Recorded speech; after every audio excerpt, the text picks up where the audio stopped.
Hey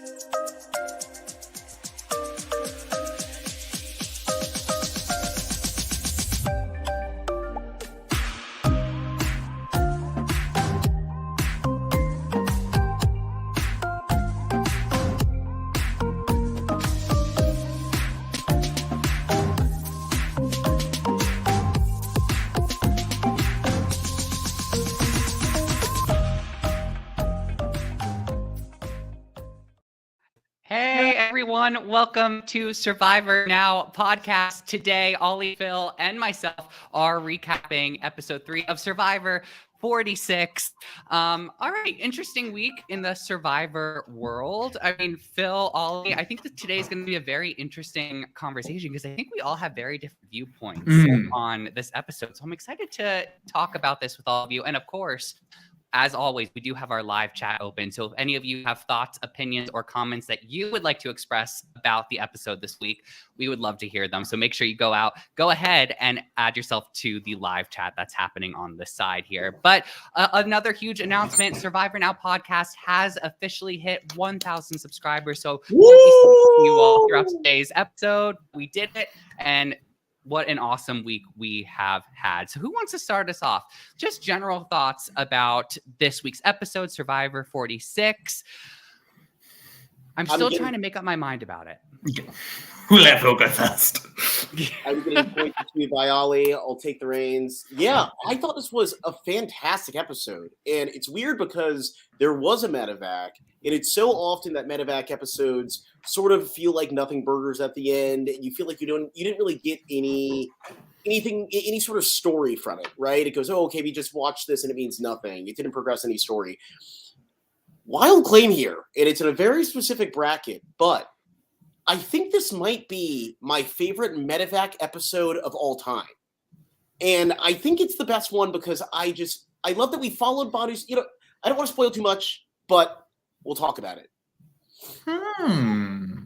Interesting. I mean, did any of you have a favorite medevac episode before this one? Oh. I was like, no, and then I was like, I guess Caleb's was pretty iconic. Yeah, I'll tell you some that were particularly not fun.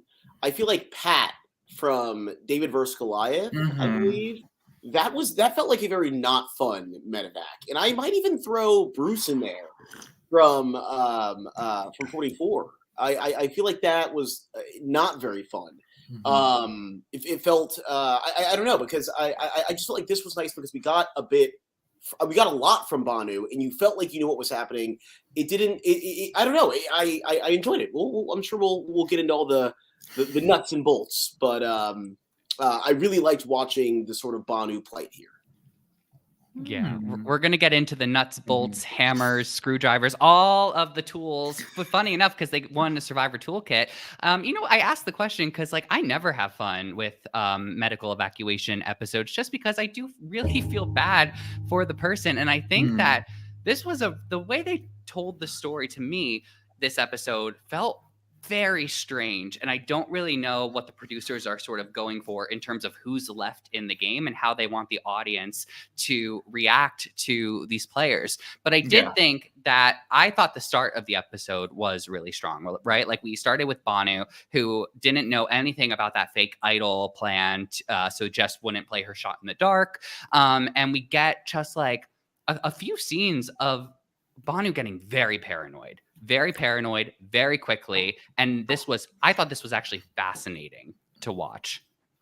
Oh yeah, it was fascinating to watch in the sense of you really saw kind of the very basics of paranoia and overthinking from him. For me with this episode, there were parts I really liked, and then there were parts that what spoiled it for me was when you kind of actually took a second and looked at it and kind of put a couple of pieces together, it frustrated me from a producing kind of editing standpoint. And we'll probably get into those more because there's certain things that I do want to go for. But just going back to Banu, I feel like mine and Phil's opinions may differ this episode, because there were times where I was like, okay, I can feel for Banu, but then there was the game part of me that was like, and then I was just looking at him going. So that's where I'm at currently. I mean, I very much fell into the territory of Banu, get it together, please. There were moments where I was like, okay, and we could spend a few minutes sort of seeing these things. Hey, Sludge Sports, great to see you again. Banu was being a crybaby. I think, listen, I'm not going to pretend that I know what these castaways are feeling. I have never lived on an island while playing a highly stressful game of deception. So I'm not going to say, yeah, no, he shouldn't have acted that way or whatever. But there comes a point where I wanted him to move past whatever this was. And I think the thing that kept confusing me is that in his press stuff before the season, Banu kept saying his favorite castaway was Spencer. And I was like, okay, you don't have to play the game like the person who is your favorite. But I was thinking, there's got to be a reason why you love Spencer so much. And I'm assuming that it's because of strategy. And I was very much hoping that Banu would be able to sort of empathy with the strategy. And that for Spencer was sort of lacking in his game when he first played in Cagayan and then sort of made an appearance in Second Chances. So I found that really interesting, but I do agree. I can't tell. I feel like people really loved Banu during the last episode and this episode for sort of his antics. But then I think as it kept going throughout the episode, I do think that viewers started feeling it get kind of old.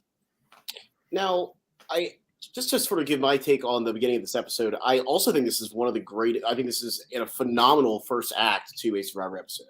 When I sort of watched this first segment, when I watched this first segment, I remember at the end of the commercial, when it rolled the commercial, I think I texted 5 people and I said, what a first act. I mean, I just thought that you understood exactly where that tribe stood after that tribal. And I think sometimes you don't understand, or it's hard to sort of get where people are feeling. I'm not confused on why Banu's acting the way that he's acting. He has 3 people on his tribe that are telling him nothing, but then when he addresses it, hey, quote, I feel like a fool. And they're saying, oh no, Banu, we were trying to save you. And I think there's a part of him that is not that stupid. He's not believing that. He realizes, hey, these people are not telling me everything. They clearly don't trust me. I'm not on the inside. And so even when Q is in his face telling him, hey, you're my Philip, I'm your Rob, I'm going to take you to the end and I'm going to beat you. Which in my head, I'm going, oh my God, too much honesty, frankly. You don't tell someone that. Yeah. Is sitting there and he's like, hold on. He's lying to me.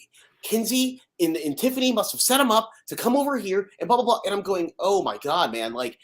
It makes sense. I actually understand the confusion because he's getting all these different signals and he doesn't know what to believe. He's living in, honestly, a darn near fantasy world created by these 3, where they are keeping him under a mist. In this conversation here, he literally begs, "I need your help, Kinsey," and the way that she responds is cold. It did feel cold. Yeah. I will agree. I think okay. So the more I watched this episode, the more I really started to think, I wish that they took advantage of this season to switch it back to 2 tribes, because we literally just had a season 45. We had a tribe, Lulu. They had this storyline of they were losing everything and they were losing numbers left and right. But I think that there were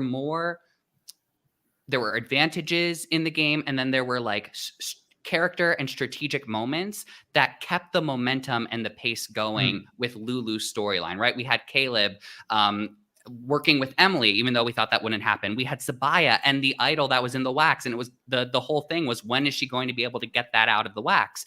And I feel like Survivor 46 right now, Yanu, this tribe doesn't have those things that are keeping us being like, oh, what are they going to do with this next episode or next episode? Instead, it feels like the things like Tiffany's idol and that Beware advantage figured out day one, we're done with that now. And now we get to this point, and Banu is so clearly on the outs that it's not this is what's not so fun as a viewer to watch, even though, like, listen, they're all just playing the game. Like, I get it.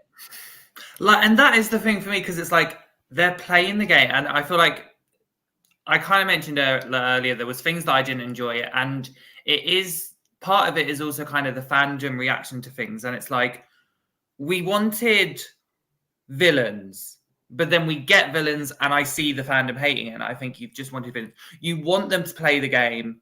They're playing the game, and now people are like, "Oh, why are they playing the game?" So, like, it's one of those. I feel like this episode specifically with some members of Yanu is how I want to say that is they couldn't win, if that makes sense. Because I remember this conversation, and in my notes, I remember we had Kenzie talking first. Like, we had a confessional from Kenzie first, where she's actually saying, like, I love, but she very much is able to kind of separate person and player, because she was like, I absolutely love your Banu. I love his spirit. He's such a kind person, but he's not a good game player, and I struggle to play with him. And I feel like she was very open and honest. And then obviously we get Banu, who is very much like, I'm trying to see what I can do here, trying to see what I can do here. And then he goes and says, like, Kenzie is a mermaid dragon and all this. And, like, basically goes into it. That. Number one, if I got called a mermaid dragon, I'm taking it as a compliment, because you're calling me beautiful and fierce. Like, that's my mind. I'm like, thank you so much. But I think this was kind of the first example where it's like, Banu is letting his emotions overtake his game. And I feel like, for me, who's someone, I really do appreciate the game, I struggle with him, because I can see that it's like, no matter what, he's already going to have a wall up there. And I know if I was in kind of Kenzie or Tiffany or Q's position, and I kind of already knew that he was paranoid, and that even if I had a genuine conversation with him, I already know that he wouldn't fully trust it. That's where I'd kind of be like, I don't know what to do. So it's like, I understand that Banu sometimes struggles, but then he's also causing the other people to potentially then have a struggle as well with him, if that makes any kind of sense. Yeah, I think it does make sense. Can we just really quick talk about the mermaid dragon thing? Because to me, it sounded like it was like a human top half and then like a dragon tail. Yeah. So I was like, where's the mermaid? Is the mermaid part just like in the hair? Yeah, it is strange, because the whole idea of a mermaid is the tail in the back. And so when the dragon is the back half, Then what is that? the front half is just human. It's more of a human dragon. That is interesting. I didn't really think about that. I just we need an expert. We need to bring an expert onto the show to get maybe, the myth. Yeah. Maybe we can have Banu on. Yeah, true. After the season, we can have him come on, explain the mermaid and dragon of it all. You know? Yeah, I agree. We need like a mythical expert, and I think Banu to lead us through sort of where Kenzie falls in this. So, I mean, we did talk about, Phil, I'm glad you talked about this interaction between Q and Banu, because I also was like, wow, like Q is being so honest and upfront. I think he even made reference to like Boston Rob. Like Boston Rob also had a thing, and I was like, are you talking to Banu right now, or are you talking to the producers in your confessional? Like, it was so out there with his strategy, but you know what? He got away with it. More than that, man. I mean, he got away with calling him the Philip to his Rob, but he also got away with calling him a literal liability. I mean, that is, there's not even like a character chart where it's like, okay, well, Philip was really funny, like big character, got a lot of airtime. Like, no, you called him a liability. That's bad, man. That said, it's not that bad. I mean, I guess at the end of the day, you got to know who you're playing with. And I guess he clearly knew Banu, because Banu did not seem offended by that at all, which is the stranger part. The note after is he didn't feel like you could trust what he was saying, which is a whole other thing. But he didn't leave that conversation and say, man, Q thinks I'm this dog. Q thinks I'm just going to follow him to the end, whatever. He's saying, I don't believe Q. This is a setup. And so I do think it's interesting, because the bad part about that interaction was not necessarily what he said, considering Banu's takeaway, but rather that he went over there to talk to him in the first place. He feels like that might be a setup, which is an interesting takeaway. See, I have a completely different feeling towards this scene. Because I feel like, again, Q was very open and honest, but he kind of said it himself. He never called when he was talking to Banu in this place. He never used the word ally. He kept saying he wants followers, and this is where I kind of got annoyed with Q the player, because Q basically sat there and said, I want loyal followers. I want people who will do what I say. And that's what I took away from it. And I think, again, the reason I'm mentioning this is because of stuff that I've seen happening in the fandom. And I think to myself, when you're talking to someone in like this game, you always want to make sure that they feel included and they feel appreciated. And I think it's a very big statement calling someone an ally. So, like, for example, me and Phil are allies. Like, I want to be an ally with Phil. Whereas there's a difference between me saying, no, Matthew and Phil are going to be my followers.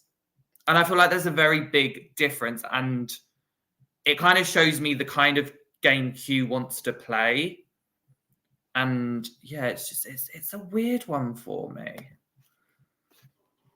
I mean, yeah. I think the notion that Q felt comfortable enough to sort of say it to Banu's face was so interesting. I mean, but I get the strategy here, and I think Frank's comment kind of highlights this too. Like, Banu is a predictable number, and that will require managing information. So, Frank asks, isn't it better to keep someone predictable than unpredictable?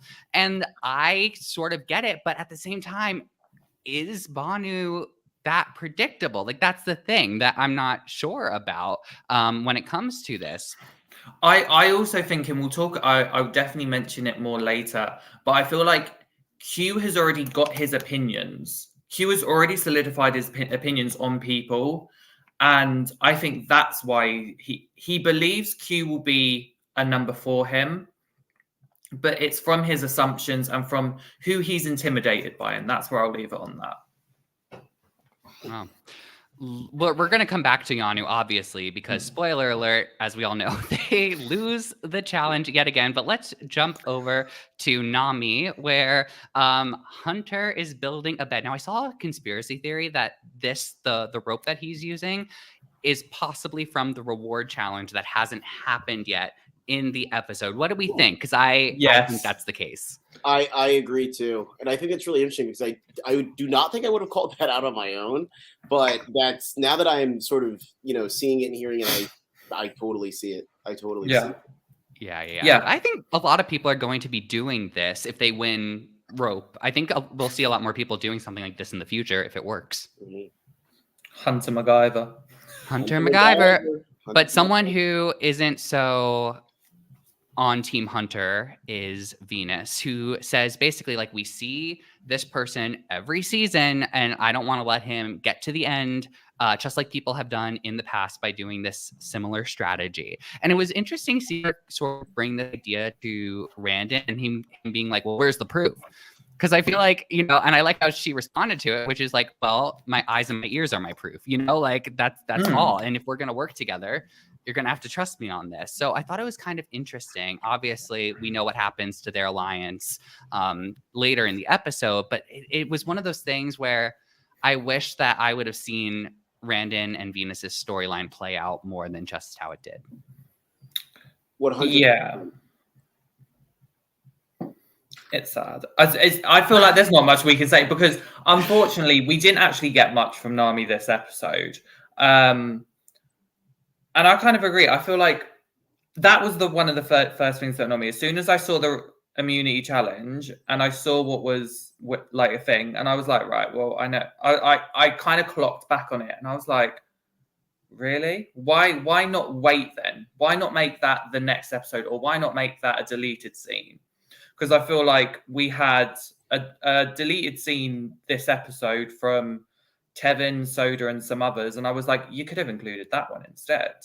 But instead, you've got this thing where... I mean, it really this scene, what I forgot to mention, this scene really did introduce Hunter in a way that we haven't been introduced to him before. And I think that's kind of the driving force behind keeping it in addition. But I see what you're saying. Yeah. If I can also say, I mean, you know, it is what it is. I love this episode, but this was like a Hunter fan cam. You know, half of this episode was just like, look how awesome Hunter is. Look at how great he is in the challenge. Let's get his backstory. Look how much he loves Survivor. He's prepared. Check this out. He's even making a bed. And it's just like, if they neglected to have this in the episode, I do think that, to Matt's point, there would be like a large part of Hunter that's maybe not emphasized enough. And I do think that they're trying to sell him as this golden child, or this golden boy of Survivor. And I think that we get it from seeing all this throughout this episode. But look, take away the bed. Would it be as heavy-handed? Maybe not. So I'm happy we're seeing it. But I do think I'm very, very curious to see sort of where this goes. If he is going to be this giant sort of golden child, is he going to have the same fate as golden childs of our past? Right. Yeah. To be fair, It's what a lot of. I'm happy that I can bring forth such compelling conversation. Yeah. Go, please, Ollie. No, I was going to say, as soon as you say that, I do understand that, because they are definitely trying to make him the golden boy. I'm just trying to... I was basically going to say the same thing. I mean, I feel like, Sludge Sports, I think, agrees with you. Phil, in terms of wanting to see this play out, because they do need to get Hunter out before merge. A lot of people seem to have that sentiment or have that feeling about Hunter and possibly how dangerous he can be later on in the game. But Ollie, to your point, like as you were talking about, like what could be left out of the episode, what could be added into the episode, what could be shuffled around for better storytelling. This next segment, I was so confused by. Even though I really enjoyed it for Jem's storyline, I was scratching my head wondering why this scene of all of them searching for the idol wasn't included in an earlier episode when it lined up with the actual time that they're talking about. Because they said that this was like 4 days ago. Yes. And I was like, why are we going back to this? Yes. So sorry I'm gonna have to rant about this, because this was the part where I was like, producers, what's the point? And it was one of the things that annoyed me about the episode, in the sense of it clearly stated 4 days ago, which means this was happening in episodes like 1 or even 2. And not to say that like the Taylor Swift versus Metallica thing wasn't like funny, but this is a crucial like part of the game. Like we need to know who has these advantages. So why have you waited now? Why is it that you had to make us try and like enjoy? I'm just going to be. Why are you making us enjoy the guys? First off, why are you trying to make our first impression like, oh yeah, we really like Charlie, we really like Ben, when we also need to see this, and you're kind of trying to make it look like a secondary thing. And there's also parts when we talk about moving on once we see who finds the advantage. There's also something that was mentioned, which we didn't hear from either other two Beware advantages, which I thought was really interesting. I know what you're talking about. Let's go there in just a second. And let's get Phil and our reaction to this. I mean, my whole thing with this was I kept being, as I thought about it after watching the episode, I was like, okay, if I was in that editing room, what would I do with this footage? And I'm not. And you know what? There might be a million reasons why they went this route that we just haven't seen yet in future episodes. But let's pretend that this was when they're all doing the group hunt for the idol. Let's pretend that that was on the same day that Jess got voted out. I could what I wish would have happened was that instead of the Taylor Swift Metallica scene, we got this scene. We got Jem finding the box and saying, oh, I can't do anything. Or sorry, not even that. Finding the Beware advantage and then save it there. And then having her decide, I can't get it right now. We do the immunity challenge. Jess gets voted out at tribal council. And then my feeling is we start episode 3 with Jem at night sneaking away and going to get the idol and then coming back. And then we save the Banu conversation about feeling left out of the vote and on the bottom of his tribe for the next segment after the title sequence. Yes. That was just me thinking like an editor, but that was what I would have done because it paces this out and it makes it something that is in one episode and then in the next. So Phil, I don't know if you have any feelings about this as well. Survivor, hire Matthew, please. Yeah. I feel like I get it a little bit. And I feel like what I get is that they sort of want to like break up the idol finds, and especially, because at this point we have an idol find on every beach. And in the very first episode, we focused on Yanu's idol find. In episode 2, we focused on Siga's. Nami's, and now we're focusing on Siga's. And so I get the sort of like, let's give them each an episode, so it's not like we have 3 in one or even 2 and then 0 in another. And so I get it. Was it a little jarring for me? Being completely honest, I did not notice it the first time. And so it wasn't until it was called out that I was like, wait, get out of here. They really did that? And I went back and it's in there, lo and behold, it's in the lower third. I mean, at the end of the day, I feel like I see like the color indicators. I'll see green and I go, oh, okay, it's Siga.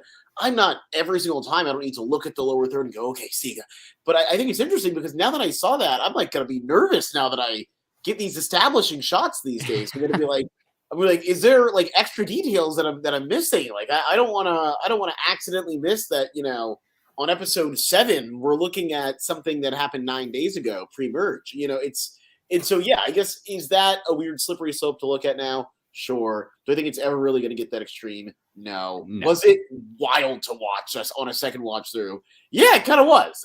Being a huge fan and sort of seeing so many seasons, I've never seen something like this before, where they're just like, without it being this deliberate, oh, this is a flashback, we're going to give it a vignette around it or make it really look like that. And then it was like edited like another scene, and it just had that in the lower third. It was interesting. Yeah, I mean, I will agree with you, Phil. Obviously, like, it's not the biggest of deals. And to your point, I didn't notice it until Ollie mentioned it. And then, like, again, on a second rewatch, I was like, why did they do this? Like it reminded me of when like shows, I don't watch it anymore. I'm not going to continue watching it, but like Big Brother, how like when something happens on day 2, but they leave it out of the episode because they're editing live. And then they get to like day 37 in the game. And then suddenly whatever happened on day 2 comes back into play. Then they edit it in. That's what I felt was going on here. Yeah. But I think the thing with this, why it did bother me once I did understand that it happened, was the fact that, to me, what this season feels like is lacking is something pushing me to watch the next episode, or I'm not leaving the episodes feeling like, oh, I can't wait to see what happens. Are they going to get caught searching? Or, oh, that's going to be so dangerous for their game, but I can't wait to see them try, like that's what I'm missing. Whereas like last season, Sabaya had that.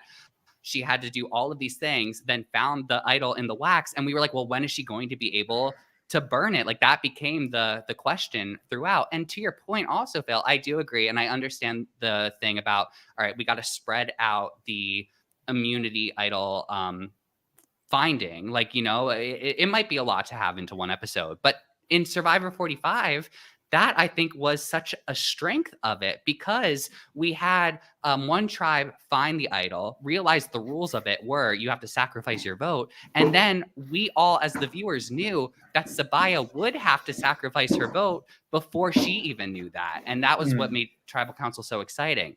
So I don't want to keep going on to this, but I had so many thoughts about it. And, it's so interesting. But Ollie, to your point, I mean, well, yeah, they do this, they find it, Jem finds it. Tell us about, where's the rules? Here. There you go. So this was never stated when you heard Tiffany get it and you heard Randon get it. So obviously it was, if your tribe loses, you will get further instructions. And it says quite stately, in the event your tribe never loses, there's further instructions.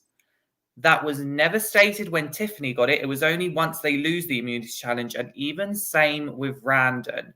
It was the same. It was never if your tribe never loses. And I thought that was they almost threw it away. And I thought, no, why have they left that in? And they've made sure that we see the subtitles. And it obviously, the theories start going out, and it makes me think: is Sega never going to lose? Is Jem basically making merge, never losing a challenge?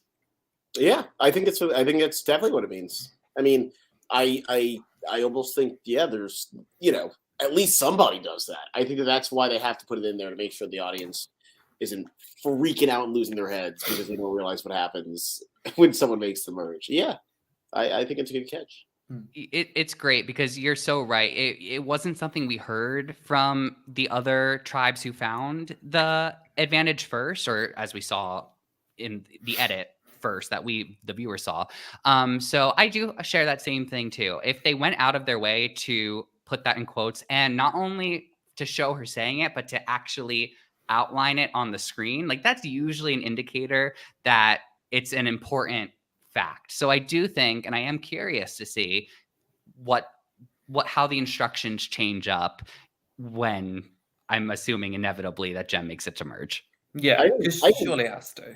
Yeah, I think that's a bigger question. Whether or not it happens, I think that's absolutely going to happen. What the further instructions are, what that means, that is like, I'm not sure. I hope that things get more difficult, to be honest. That'd be fun to watch. Stakes get ramped up, and then you see them desperately trying to lose a challenge. That'd be neat. But yeah. You know what? That's my through line then, Phil. That's what's going to keep me coming back to the episodes. What's it going to be? We have Frank in the comments who said it was the easiest advantage find. Oh, so Frank, I think you're going back to our conversation about why they chose to feature it in this episode as opposed to an earlier one when it would line up with the chronological order. You're saying basically white paper and in plain eyesight, it would have probably been too embarrassing to show such a fast find.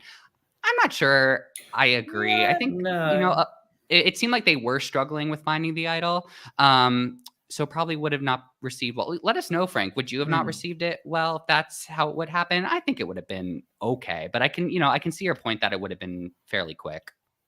Yeah, but then I think at the same time, they first of all did this group idol hunt, which I was like, what? Like, I was on the same train as Jem. If I'd found that idol, I would have made sure none of the Beware advantage. I would have made sure none of them saw me get it, because I think to myself, I don't want sharing in this game is not caring. You don't need to know that part of my business. So yeah, it was that part as well. I was like, I'm gonna keep this to myself.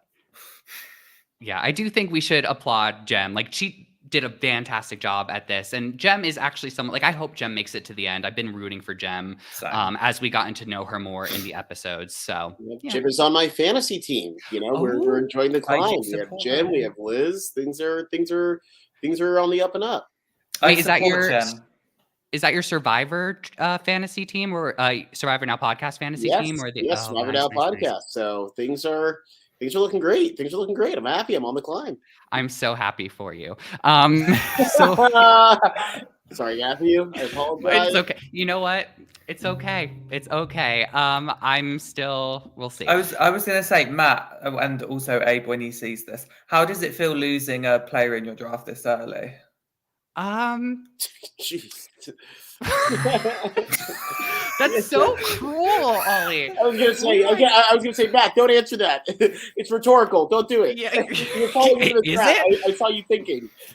Yeah, I don't know how to go from there, but why don't we take a quick break while I figure out how to respond to that, Ollie. And then when we come back, we are going to talk about what I think was a really exciting immunity and reward challenge. What's up, guys? I'm Todd Herzog, the winner of Survivor China, and I want to welcome you to Todd's Pop Shop. Here, me and my husband Jess, we custom make Funko Pops. We'll make literally anybody or anything you could imagine. But being that we're here listening to the Survivor Now podcast, I'm assuming you're all Survivor fans. So take a look at these. Some custom Funkos of your favorite Survivor winners, Sandra and Yule. Or how about Big Brother fans? Suri Goddess herself playing the game of Big Brother. You can also get her in Survivor form. Or maybe yourself with your favorite buff and a torch playing the game. But even better, get yourself with your favorite player like Nora here with Ozzy. And since you're listening to the Survivor Now podcast, If you mention this ad, you will get $10 off your first order and free shipping. All season long, Survivor 45 should be a good one. Mention this ad, $10 off and free shipping. I'll be watching too, still a diehard fan to this day. Hit me up on Instagram, Todd's Pop Shop, or toddspopshop@gmail.com, or on Facebook, and I will see you soon. Randy, you are evil. He's not even gone yet. Like, oh, Randy. That's rough. That's rough. You know what? I think I still have more points than Will did last season. So that's okay. I'll take my wins when I can get them. And I will never regret putting Jess on my team. No, so with that, we have this immunity challenge. I like this a lot. I think, I feel like I would have felt nauseous in that water. It was so intense, but they're supposed to get to the end and do the beanbag toss. It felt exhausting to watch, especially going over this thing. Oh, but to be fair, I mean, anything water related, I'm sat there like, I'm in heaven. I love this.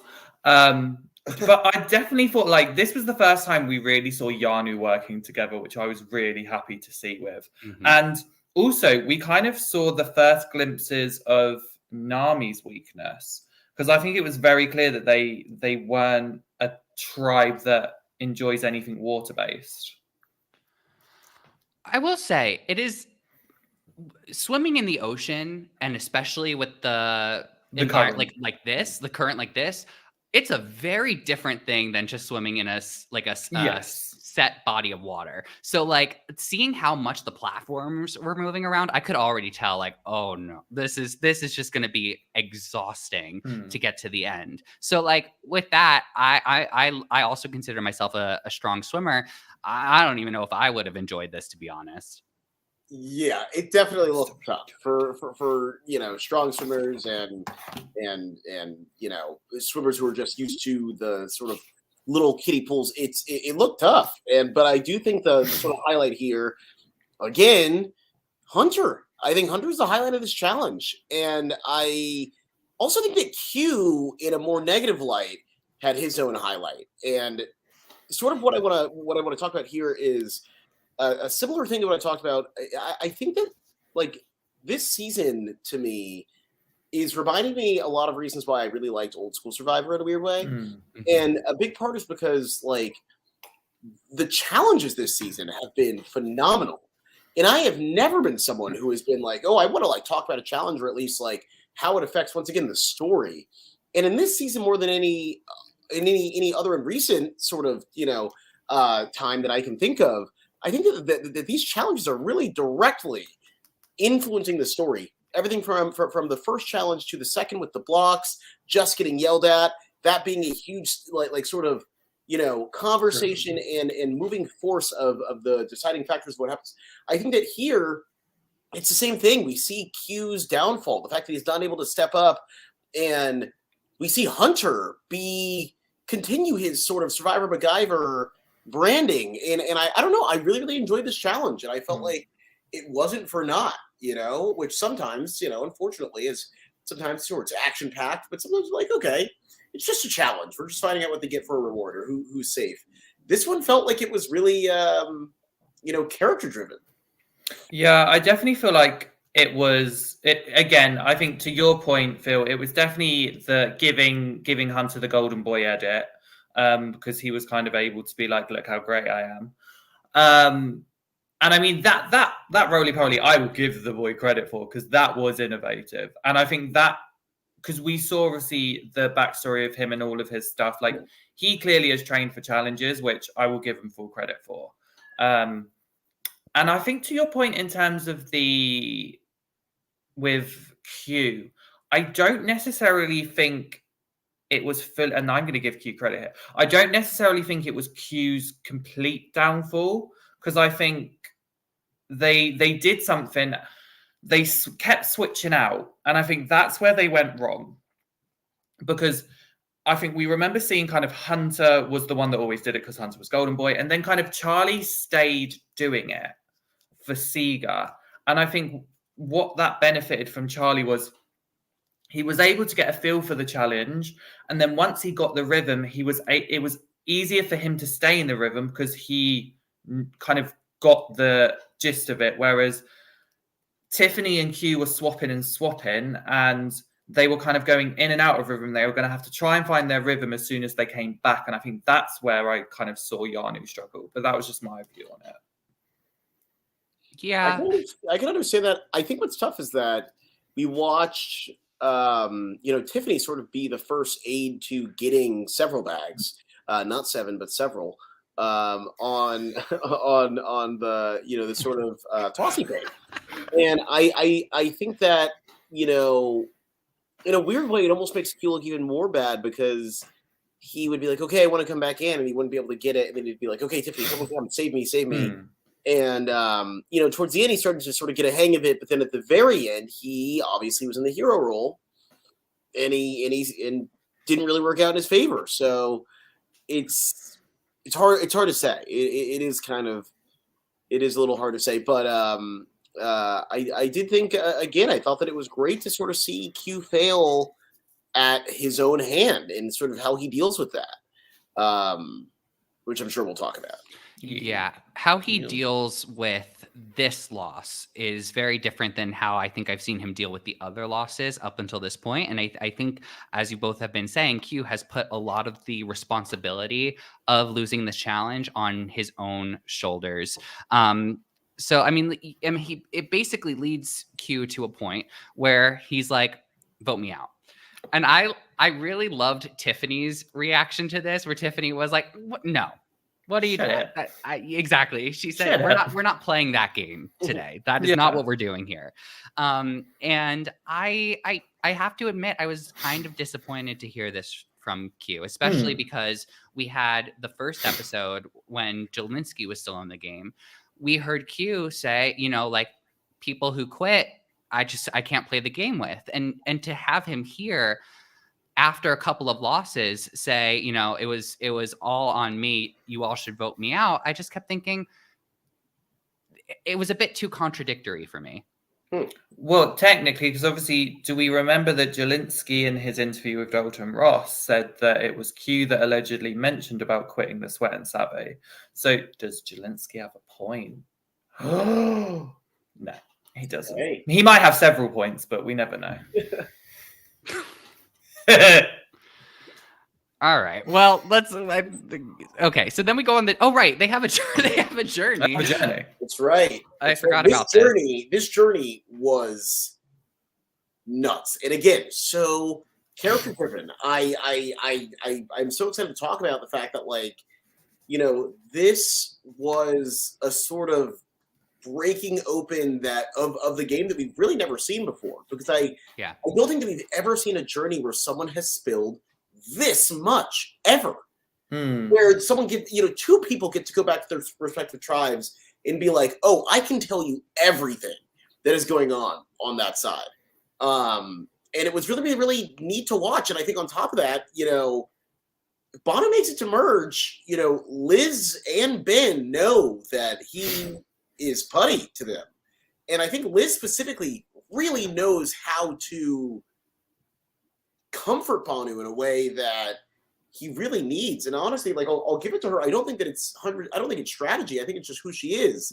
But it spoke to me when I saw her consoling Banu. I was like, man, she's doing everything the right way to sort of get his favor come merge if they make it there.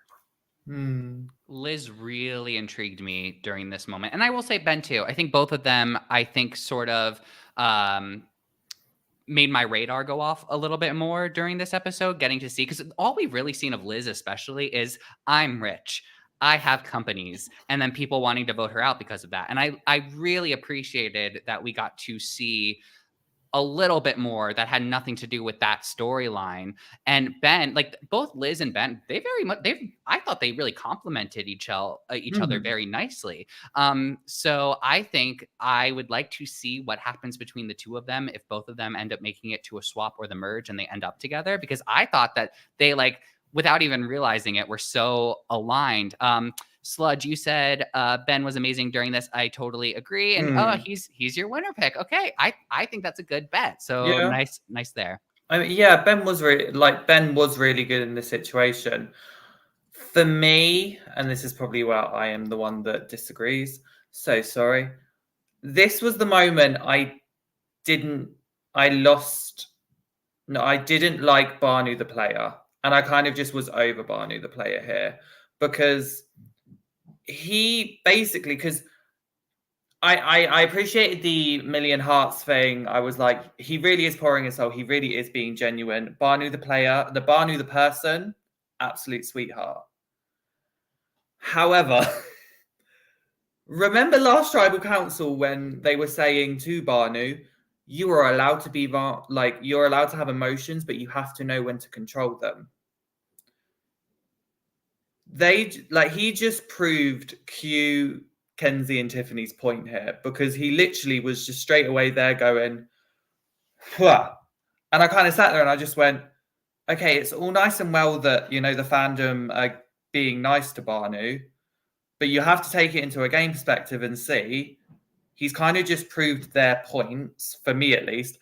He's proven their points of his emotions are kind of affecting their games now, because he's just basically gone, do you know what? Screw you three. I'm going to just spill all the beans now and be emotional, but then still try and work with them. Because if I was Kenzie, Tiff, or Q, and then I found out later on that he had done this, I'd sit there and go, yeah, no, X, we are not working together. But that might just be me being the villain. No, I don't know. Phil, you're muted if you want to. Thank you. Yeah, I mean, look, I don't want to push too far forward here, but I do think that this is important in the conversation. And look, we know what happens here. He has a bit of a meltdown, and I think what's really important is sort of the aftermath. So Matt, if you sort of want to touch on any beats before that, we can. No, I mean, I'll just say that this is where I felt that, again, this is where I think viewers sort of started going against Banu a little bit. So yeah, well, we can keep moving forward then. Yeah, so we see that they pick the rocks. Banu goes to play the game. Ben goes to play the game. And once again, obviously, these games are getting tough. By the way, I think it's really interesting. I actually kind of like it, but Banu ends up failing and going back, and I think something that's really important here, and this is, I think, to your point, Ollie, and I do agree with you that he is sort of bombing all of their games, and mind you, he's bombing their games, and they're being honestly relatively kind to him in the sense that I don't think that they're hardcore bullying him. I actually think they're not.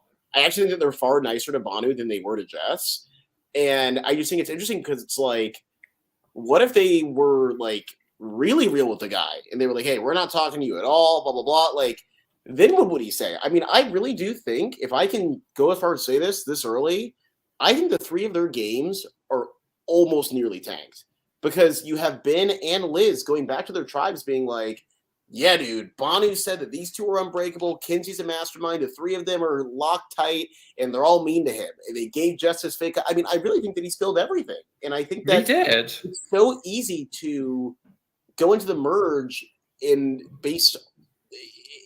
sort of take what you have, these crumbs at face value. And so it's really, really tough to imagine these three, at the merge, and they're going to have to fight for their reputation, which is a really, really hard thing to spin. Also, the one time I'm going to give Banu credit at this episode, he finally lied. Hardly. Do you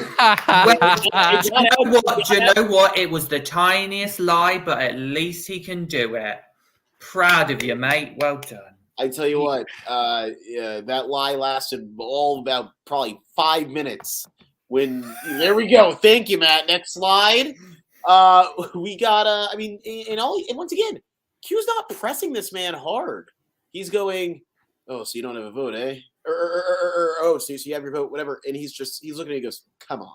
And it's just it's tough, but I do think that, these characters are needed. I'm not mad at Banu.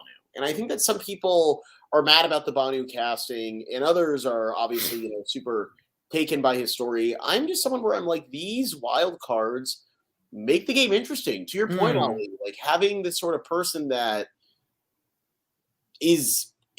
will inevitably fuck up your will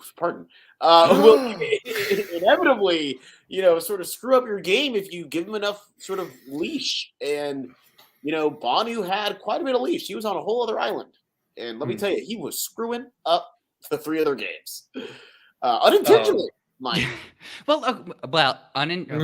that's an interesting point here, because listen, I feel like if Banu did have, I don't know, I was so confused. Like if he had intentionally been like, my strategy here is to out my tribe, and like here, like to Frank's point, Banu setting himself up for the swap, making 3 targets out of his tribe, for which he is the bottom, and potentially gaining 2 allies in Ben and Liz. Like I think that I couldn't tell if that was really his intention or if he was just genuinely having a moment. Matthew, a broken clock is right twice a day. And I don't think that you look at that clock and go, whoa, that thing is working. I'm sorry. And I love Banu as a character. I don't think that Banu is out there thinking this 5-head strategy. I think that what happened is that he, and for what it's worth, I mean, Liz said it herself. She goes, he's either Leonardo DiCaprio, in which he puts on this absolute, like, I mean, he deserves an Oscar if that was all theater. I don't think that was theater, with him in the back of his mind being like, oh man, and they're going to be sank after this, then I'm going to be set up because I'm going to be seen as not a threat. I think that he was like, I need somebody right now. And it is what Frank said is, as a result, happening. Is that correct? Absolutely. Was that a conscious intentional sort of thing to happen? I don't think so, man. Yeah, but is it wrong? Is it wrong if it was by accident? If it was just the heat of the emotion? I don't think it's wrong a bit. No, okay. I think it's all great. I just think that sitting here and imagining it being any bit intentional. Oh no, listen, I'm with you, Phil. I know it wasn't. It's unnecessary. You're right, but Bonnie would have told us also if that was the strategy, and that's not what happened. I'm just saying, if he's lucky and gets out of this unscathed because of his emotions and how he let himself sort of spill that information, no question. And you know what? And I don't think this is gonna happen, but if he does get to final tribal council, he could spin it and say that was my plan, right? Like he very well could. But yeah, I'm with you. It wasn't conscious. Let's keep going. So Randon woke up with an arm injury. He couldn't feel his arm, and they thought it was a pinched nerve. They got Dr. Phil, I'm thinking of the island. I'm thinking they got Dr. Phil on the island being like, so how does that make you feel? I don't know. Like, how does that make you feel? Yeah. I'll work on my impersonation. But no, so they have Dr. Will, I think is his name, sort of saying it's a pinched nerve. We'll monitor you. And then they get the news that it could be something way more serious than just a pinched nerve based on the symptoms. I don't agree with the conspiracy theories that I have seen online that they pulled Randon for the sake of not having another Yanu tribal council. I think that is a ridiculous claim. Yeah. They would get, first of all, if it was ever discovered that they did do something like that, the lawsuit would be exponential. But I think it was just unfortunate, and obviously I don't like seeing anyone get pulled from the game for a medical reason. I totally agreed with Randon. If I was playing, I would want to be voted out, like I wouldn't want to leave for this reason, because like what could have been. But this was sad. It was sad. Absolutely. I think that, like you said, there, it's hard to applaud anyone sort of leading the game. It's tough. And I think, but at the end of the day, I think that the right thing was done. I mean, the guy couldn't feel his arm, Right. So I do think the right thing was done. And again, we'll move over to Yanu. I think that best moment. best moment of the episode. We almost might as well stop here. I mean, that is the face of America as we find out this news. And again, I think that's what made this such a great ep, is that there was seemingly this foregone conclusion. And, you know, we are ending the episode with something very different happening. And so I do think we all had the Tiffany face a little bit. You know, Jeff joining, them at camp. And, I like that he asked each of them a question there. And I like to even at the end, I think this was a good ending to an episode. I do. And I think that, they all live to see another day. You see Hugh smiling, Banu is overjoyed. Like, it's, I think that hopefully these four all have a little bit more fight in them. Sorry, I just have to slightly disagree with you there, Phil. Where's the smile? Sorry, not in this freeze frame, but in this scene, they cut to him like maybe honestly about 3 times, and it's a close up of Q smiling. And I think it's interesting. Oh, they do cut to Q. Oh yeah, they do multiple times. Yeah. It's like, they all have this new lease on life. The thing for me in this moment is this is where my mind really started going into like what do the producers want us to feel about I'm going to say characters, because yes, they are people, but they're on the show. So when they're editing it in the sense that it's a story, in these moments I always wonder what they're trying to make us feel for these castaways, but as like the characters that they're trying to edit them in the episodes to be. And I couldn't help but be like, okay, are we supposed to feel happy for Yanu here? Like, I couldn't tell if we were supposed to feel happy for Yanu or if we were supposed to like be upset that they are using Randon's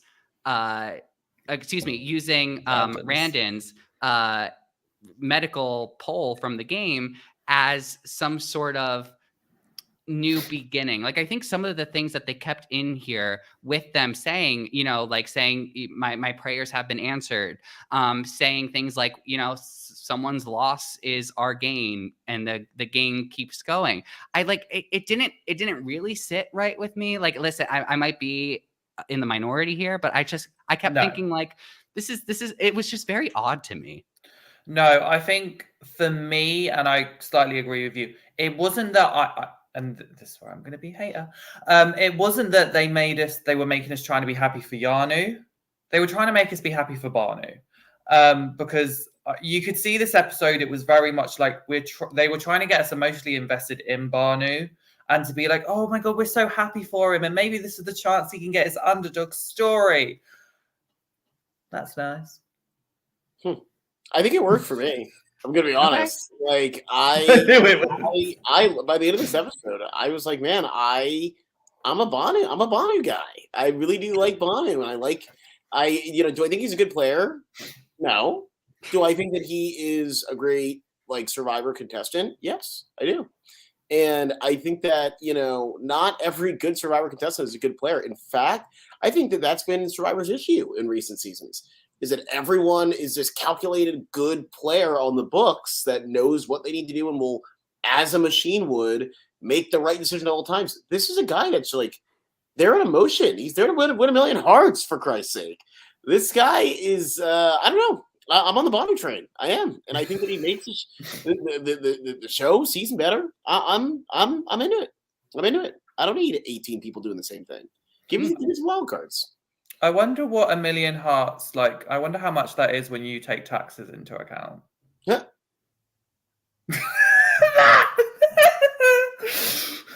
I like that. We'll get the accountant on here. Survivor Now accountant to crunch the numbers.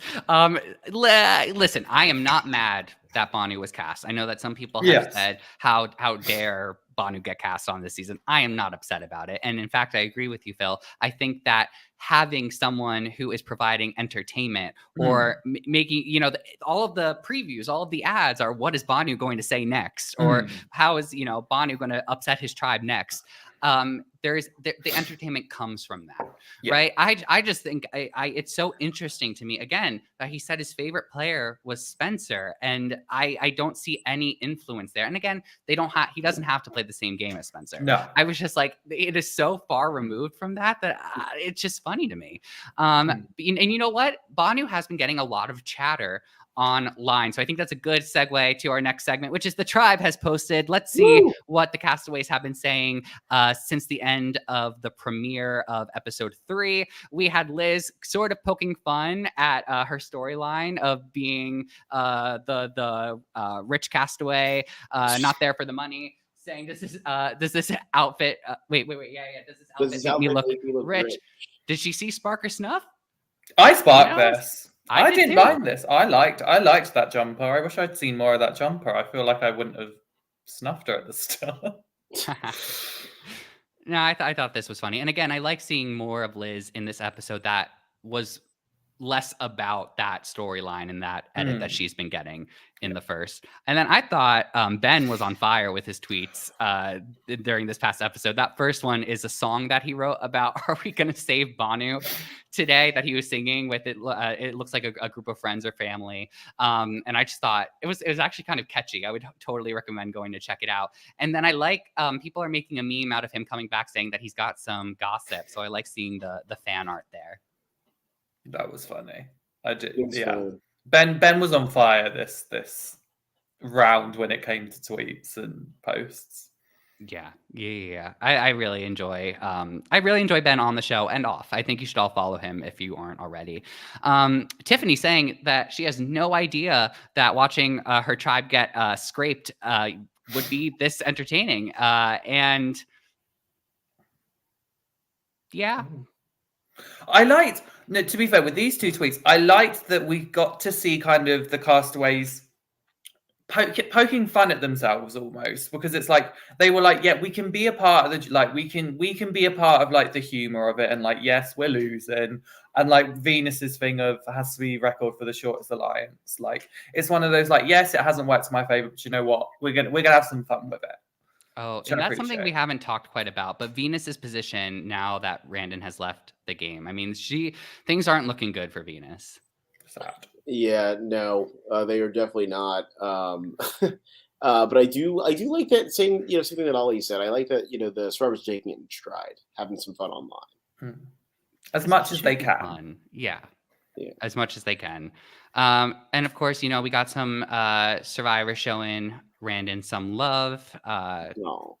So that's nice. Yeah, it was definitely needed. We needed to give him his flowers because he actually, I think Randon did do well on the season, and I feel like we have to give him props for I feel like we definitely saw Randon and authentically. So definitely I appreciated what we saw. Especially like Soda's tweet. I would go as far as to say that I think that Randon did better than a lot of people expected of him, actually. Yeah. Certainly myself. I think he did better than I thought that he would. So yeah, definitely. I agree. When we got to like episode 2, I was like, oh, like here we go. The game is warming up, and this was an unfortunate conclusion to his time on this season. I do hope he gets to come back. And then this was interesting. I don't know if anyone saw this, but so Andy from Big Brother 15 tweeted this out, basically saying that is a season of US Survivor extremely off-putting, or am I just spoiled because Australian Survivor's casting is so much better? I am not sure, but boy, am I having trouble getting into Survivor 46. And seeing the cast, kind of their responses to this was... This is where you saw the entire cast just basically come together, and I found it hilarious because I don't think we've got all of the tweets, but they all basically replied to this man, and it's I'm thinking of Kiki Palmer. I'm sorry for this man. I'm so sorry, but he got dragged. I think that this is. I love a show rivalry. I love a little season rivalry. So this is fun. This is fun. Yeah. And I think that the thing is with Andy's thing, like listen, if he had to, I think because he mentioned the casting of it, I can understand why the cast was like, excuse me, hold up. And I will say, I think a lot of the problems that are coming out of the season or what some of the audiences, what some viewers are thinking about this season, I think that doesn't come from the castaways. Like no. I that is my belief. I really think that it's an entertaining group of people, and there is some great strategy happening. But I think I think the 2-hour first 2 episodes were a mistake. I think it just should have been the first one. And I think that people are starting to feel the lag, and it's kind of up to production to kind of like make sure that the tempo is still going. So I think the only thing here is that saying that the casting, going after the casting, I think was a little wrong. Yeah. It was wrong. So, you can go check that out again. I think Andy posted an apology to it earlier today as well. So we'll see. We had 2 different. Oh, yeah. So this was sort of in response. Was this Q? Q posted? Yes, this was Q. Yeah, Q posted both of these, which is why, Phil, when you mentioned kind of Q's reaction, it was because I was thinking of these tweets where I was like, Q was not happy because Q was trying to be sly in these moments. And I feel like we saw it here. And I actually think the Instagram one was actually either just before or just after.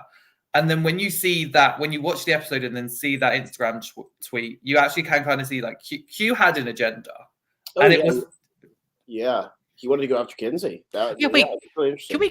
Can we quickly pause there for a second? Do you think that would have actually happened if they went to tribal council? Because I don't think so. I don't think so either. And I kind of got upset with the episode that it was trying to make it seem like it was, but I don't even think the episode did a good job at making it seem like, because you still had Tiffany being like, I can kind of see where Q is coming from, but I like Kenzie, so I want to keep her.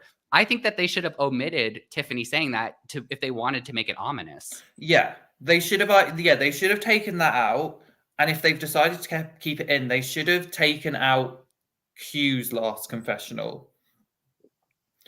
Because I think that was, because we all knew he was not getting in his way, because the one person that has control of that tribe is Tiffany.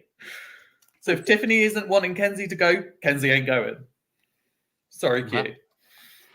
I mean, listen, I will say, Phil, I'm glad that you had a fun time with this episode. I will say on my rewatch, I think I enjoyed it a little bit more.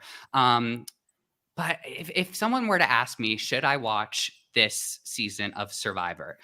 I think my initial gut thing would be go and watch season 45 first. And if you love that, then come. Because I think, I don't know. I just think that the beginning of 45 was a bit stronger. But my hope is that by next episode or the episode after that, I can say, you know what, the beginning might seem a little jarring, but as it goes on, it gets like really strong.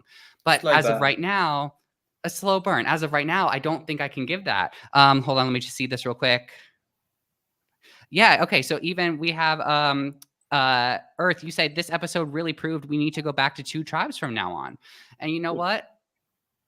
I'm with you. I think that after Lulu kept losing in 45, I think that they should have said that's enough of that storyline. Let's go back to 2 tribes for 46. And I think we should. But any closing thoughts from Phil or Ollie? Yeah, I am really digging this season. I am. It's unrelenting. I'm really digging it. I like the story. I like the 90-minute episodes. I like the cast. I'm with it. I'm connecting with them. Do I think that they should get back to 2 tribes? Sure, absolutely. Let's see it. It's been a minute. But do I think that this season is suffering as a result? I actually don't.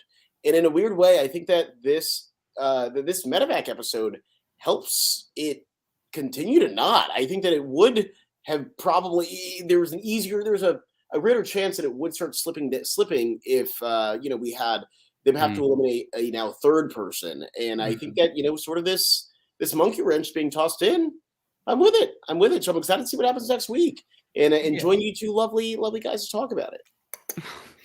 Yeah, I like. It's the hair toss. Yeah, I love. I'm going to say this, as much as I have been critical, I love this cast. I think this cast are really good. It's a really nice dynamic. I think as people, they are all so lovely. I think I'm kind of in the same chain as Matt. It's a slow burn. I can see where it can go, and I can see the potential. Just hope it gets there. But I'm still enjoying the season. And how do you all feel about this season? So for our viewers, go ahead and leave us a comment. We would love to know. We read all of your comments, by the way, and we're so appreciative of them. Your live chats, your comments, your likes. Again, we made it to 1,000 subscribers. That is I can't even believe it. We have an amazing week coming up on on Got Something For You too, but at Survivor Now podcast, we have this incredible week full of guests. So as you can see here, here's our schedule. You can also find this on our Instagram at Survivor Now podcast. But joining us next week, it's Jerry, y'all. Like, it's Jerry. So make sure you hit that subscribe button so that you can be notified when we are going live. And we will see you all next week with Jerry to talk about episode 4 of Survivor 46.